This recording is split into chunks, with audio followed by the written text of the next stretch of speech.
네, 안녕하세요. 선화익입니다. CPI가 발표가 되었고요. 먼저 컨센서스보다는 높게 나오면서 시장 예측치 2.3% 상승이었지만 2.4%로 0.1% 높게 나왔고, 근원 CPI는 3.2%가 예측치였지만 전년 대비로 3.3%, 전월 대비로 0.3%로 0.2%보다 높게 나왔습니다. 세부 항목을 살펴보면 음식료가 많이 올라갔어요. 식료품과 외식 물가 할 거 없이 전월 0.1에서 0.4로 급등한 모습이고요. 올해 거의 0.1, 0.2 영향에서 움직이던 물가 상승률이 갑자기 높아진 것을 보면 점점 소비자들의 살림살이가 더 힘들어질 거라는 생각입니다.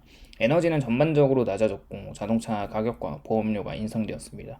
그리고 의류 가격이 0.3에서 1.1%로 급등했고, 이제 물가 측면에서는 다 이제 섹터별로 들쭉날쭉한 가격 변동이 있는 것 같고, 다행히 주거비가 전월 0.5에서 0.1로 확 낮아졌어요.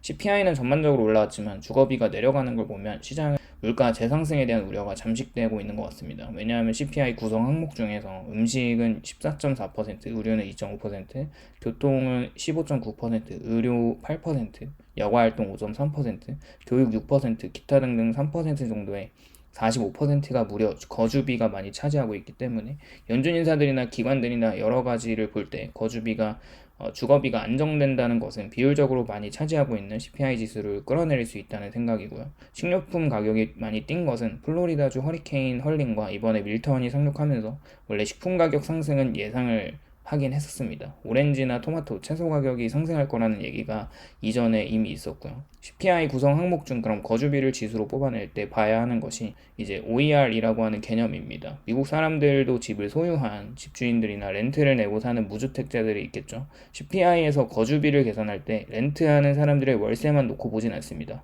보시는 표와 같이 OER 같이 집을 가지고 있는 집주인들의 거주비도 항목에 많이 들어갑니다. 그들은 월세를 따로 내진 않지만 그래도 지수에는 많이 포함시키는 게 의아해요. 그런데 이게 무려 23.8%라고 보는 거고 7.3% 정도가 렌트를 하는 사람들로 보면 됩니다. 그렇다면 항상 시기적으로 볼 때 거주비는 CPI가 먼저 내려가고 OER은 늦게 후행해서 내려온다는 걸 볼 수 있다는 거죠. 지속적으로 집값이 후행적으로 안정되고 있다고 하면 거주비는 급락할 수 있습니다. 시간이 조금 걸릴 것 같은데 연준 인사들도 사실 주거비가 확실히 내려가고 있다는 것을 반영하면서 금리 인하를 계속 할 수 있다는 이야기를 하고 있죠.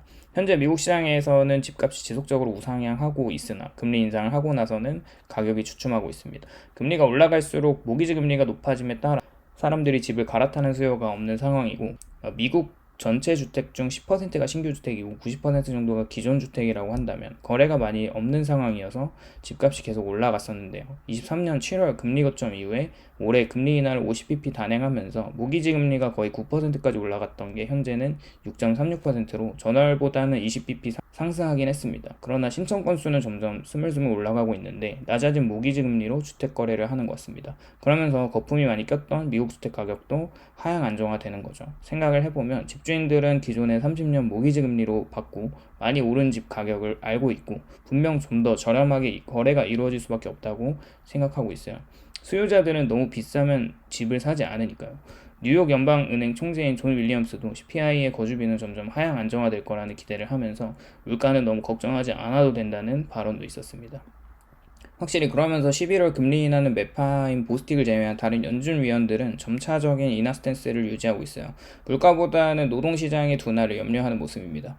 물론 9월달 노동지표는 비농업 고용지수가 25만 명 이상으로 급증했지만 둔화 추세를 다시 돌리기에는 제조업 PMI는 여전히 낮은 상태이고 서비스 PMI가 너무 좋은 것과 기존의 이민자들의 활발한 취업은 당연히 미국 소비를 둔화 추세에서 상쇄하기도 했고 비농업 일자리를 많이 채워주면서 노동시장의 착시 효과가 나타났을 거라는 생각이에요. 실업수당 청구 건수가 이번에 25만 8천 명으로 시장 예상을 상회했고 연속 수당 청구 건수도 186만 명으로 예측치를 훨씬 넘었어요. 플로리다의 허리케인 헐린이 휩쓸고 간 지 2주밖에 되지 않았는데 이번에 5등급 밀턴이 상륙하면서 이미 많은 사람들이 대피 중이라고 한다면 노동지표를 계산할 때 이미 실업수당 청구 건수는 느는 게 당연하지만 그것을 감안하더라도 14,000명 정도가 더 해고되었다고 합니다. 일시적인 노동시장이라고 물론 채권시장에서는 11월 50bp를 기대하진 않지만 25bp 이나는 계속 할 것 같다는 생각이에요.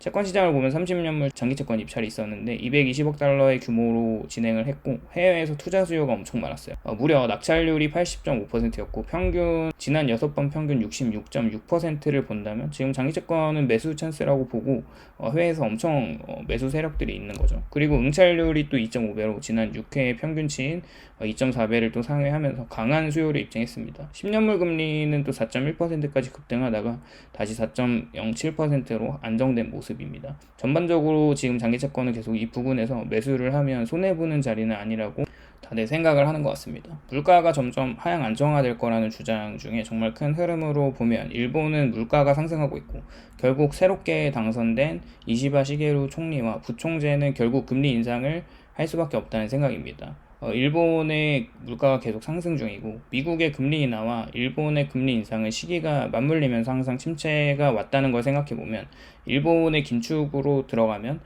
글로벌 유동성을 축소시키면서 캐리 자금들이 일본으로 회수가 될 때 8월 초에 일어났던 엔캐리 청산이 본격적으로 나타날 수 있는 리스크가 있다고 하면 유동성 축소라는 관점에서 보면 밀턴 프리드만이 말했듯이 통화량의 축소가 디플레이션 방향으로 물가 상승을 제한하겠죠. 또한 간밤에 미국의 생산자 물가 지수가 나왔습니다. 솔직히 다시 인플레이션이 재점화되는 것이 아닌가 이제 단기적인 흐름에서 채권 금리가 상승하고 주가가 하락하는 그런 흐름을 보일 수 있을 거라는 생각을 개인적으로 하고 있었는데 다행히 9월 생산자 물가 지수는 둔화하는 쪽으로 이번 CPI의 반등은 일시적인 상승으로 보고 있고 점차적으로 물가 둔화는 유지될 것 같다는 생각이에요. 이제 매파로 유명한 댈러스 여는 총재 로리 로건 총재도 지난 보스틱 총재의 11월 금리 인하를 안 하고 동결할 수 있다는 이야기 이후에 다시 11월에 점진적인 금리 인하를 해야 한다는 주장과 페드워치에서는 11월 동결이 89%로 거의 90%죠. 그렇게 올라갔어요.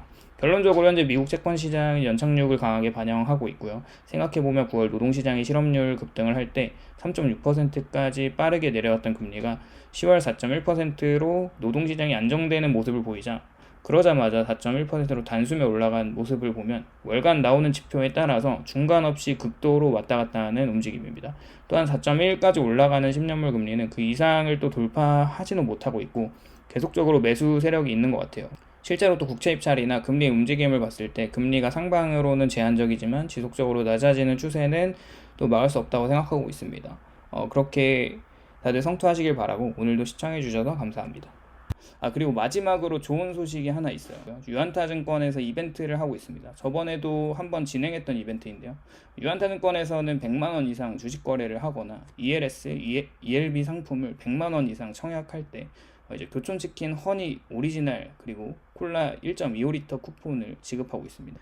그리고 주식과 ELS, ELB를 조건 충족을 하면 중복으로 지급이 가능하다는 점을 알려드립니다. 그러니까 치킨을 2마리를 먹을 수 있어요. 현재 주식 수수료가 0.065%로 사실 이게 굉장히 싼 거거든요. 미국 주식 수수료가 0.25%라고 한다면 1%도 안 되는 수수료로 거래를 할 수 있습니다. 대상은 더 보기란에 URL에 들어가셔서 위탁 계좌를 개설한 신규 고객분들이나 6개월 이상 거래가 없었던 휴면 고객들에게 해당되니까 많은 참여 부탁드립니다. 감사합니다.